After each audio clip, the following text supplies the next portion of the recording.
Surugaya offers some of the lowest prices on Japanese retro video games, but those prices come with some compromises. In this video, we're going to talk about what you can expect at one of the newest retailers of video games in Japan. Ladies and gentlemen, welcome to the Living Room Studio. I am your man out of Japan, Jay Contra, and we are finally going to talk about Surugaya, also known as Surugaya Specialty Store. Like my other reviews of shops in Japan, we're going to break it down into what Surugaya is, where you can find it, the variety of video games that you can find there, the condition of those games, pricing, and sort of the overall customer experience, as well as my recommendation. So we'll just start right off with, what is Surugaya? So Surugaya is part of this massive secondhand retail conglomerate in Japan. It's a relatively new brand. I believe it started opening stores like 2015, 2016-ish, sometime a few years after I first went to the country in 2012.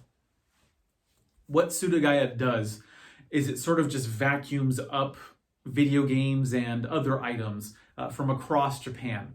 Now, these can be like plastic model kits, anime merchandise like figures, toys, trading cards is another big one.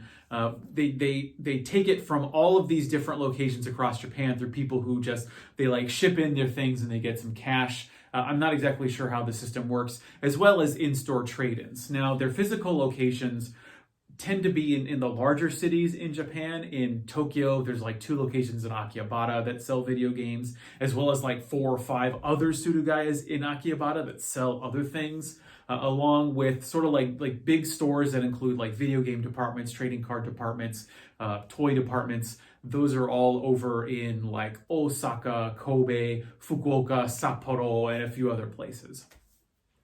So when you're visiting Japan, you're probably going to be within a quick train ride from a Surugaya somewhere. So that's how relatively easy it is to access one of these physical locations.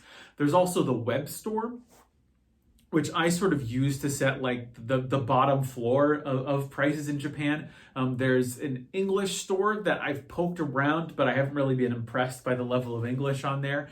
So I'm not sure how usable it actually is, and I'm not sure where globally it ships. But the Japanese store is really great. So if you know your katakana and your hiragana, or you could, one trick that I like to do is if I didn't know the Japanese name of a game, is you can go to Wikipedia and either switch it to Japanese when you locate your game, or if you go to just the English page for a game, it usually has like the original Japanese title in there. And that's one way you can search for it. So there's a little tip there. But what kind of games can you expect to find at a regular Surugaya? So the games tend to be on the more common side. Surugaya, I've never really gone to a Surugaya and been like, wow, I can't believe they have this thing that I'm looking for. It happens every once in a while. It really happens. The one time you really want to go to a Surugaya is when it has just been opened. I went to the Hakata location in Fukuoka the day it opened, and holy crap, there was a lot of really cool stuff there. Lots of uncommon games. The showcase was really impressive by what they had. But I would say that doesn't tend to last that long, but there's always going to be something there. It's just, yeah, if you're looking for common stuff, Surugaya is going to be really fantastic. But then we get to the condition, and this is where I think you have to start making compromises, particularly when you go to a Surugaya, because the condition of games at Surugaya, I would say, tend to be below average of what you'd find elsewhere. And that goes in line with its business model, where it just is taking in whatever it can so that it can sell it quickly afterwards. So you're not going to find super minty, fresh stuff at Surugaya, at least in my experience, even in the rare stuff. Now, this is all relative to Japanese standards, because when I say it's below average for Japan, that means it's still far and away better than what you'll find in like America, where like I'm used to going into GameStop and finding games without manuals, without their original boxes, without their original covers. They've got like monochrome printouts that they'll have printed out of the GameStop. It's all bad stuff, and the discs will be really scratched up. That's not true at Surugaya. At Surugaya, Actually, yeah, I would say you tend to actually find stuff without, like GameCube, I think is a big example of where you'll find a lot of stuff without like the slip cover that goes over the plastic cover for the game. But usually if there's something wrong with the game, they'll have it on the label. The discs will be fine. Most stuff, I mean, actually, well, no, I shouldn't just say most stuff. I should say everything that they put out on the show floor will have been tested. They do have a junk pile, but you'll know that that stuff is supposed to work. But we'll get into that in a little bit. But just overall, yeah, it's not going to be that pristine quality.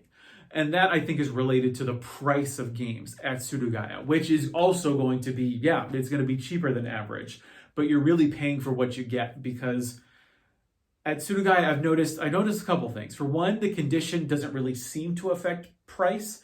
If there's a big defect, then they'll knock the price down a couple dollars on a game. But by and large, when you find a game that's in the box, if the box is really roughed up, it's gonna be the same price as something that's in like mint condition, unless there's something wrong with it, unless there's like scratches on the disc. But otherwise, something that's been roughed up a little bit, that's got some like corner edge wear on the boxes, will be the exact same price as like a game that has not been touched. What I've also noticed is that games that have sort of like the CD games that have like the obi, the spine cover, those also seem to be priced the same as games that do not have the obi. So that's not like included as part of the like completeness of the game. So maybe also keep that in mind, because as long as it at least has the manual, they'll sell that at the same price as something that doesn't say have the other inserts that you would expect for a game. But of course, that depends on if the game actually had inserts or not, because not all games have the same inserts. That's a whole different thing. So we've got the condition, yeah, just being a bit below average. That's really the compromise. That's the big compromise you have to make when you go to Surugaya. But the price, yeah, usually is the very bottom of what you'd expect in Japan. That's not always the case. Sometimes Surugaya will sell stuff that's overpriced compared to some other locations. It just, as always, it depends upon really sometimes even the time of day. Although I have noticed that Surugaya actually does run a lot of sales, so also keep that in mind. That brings us to sort of the overall sort of like customer experience, what you can expect from Surugaya when you visit. I would say overall, it's not a store that really caters to specialist video game collectors. It's not a specialty store. It's not like Friends. It's not like Mandarake. It's selling a lot of different things, and its business model is based on rapid turnover. So it's not really, it doesn't like turn up its nose at games. It's really just trying to move things as fast as possible. So when you go there, it'll be cool. Like, especially if it's your first time going to Japan and you go to one of the bigger shops, you'll see lots of different things. You'll be taken in by like just the range of toys that they have, the trading cards, all the Pokemon cards that they have. And you'll get to the games and you'll find some really cool stuff, especially if you're just starting or, again, if it's your first time in Japan. If you've been collecting for a long time, it is always worth it just going through a Surugaya really quickly, but you're not going to be like blown away. Now, there are times where you go to the showcase and you'll find some cool stuff.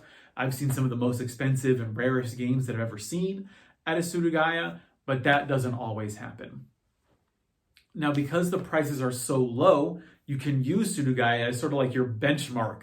It's also one of the more like transparent, at least in terms of prices, because they do have that extensive online web store.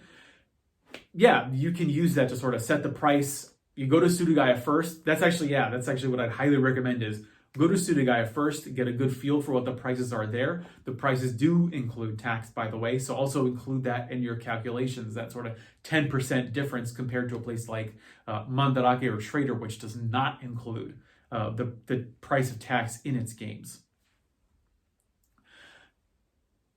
Go there, get familiar with the prices, and then go elsewhere, see what the condition of the games are there, and then make your final decision. You can always take up a game, especially if it's a rare one from the showcase. Either have it taken out of the showcase and go up to the counter, or take the game from the show floor up to the counter yourself and just ask them to take a look. They'll show you the condition of the stuff that's inside, and then you can make the decision yourself. That's what I'd highly recommend that you do, so that you don't be like me and get burned on a few of the things that I've ended up buying from Surugaya. I've bought things. I'll actually make a separate video about this.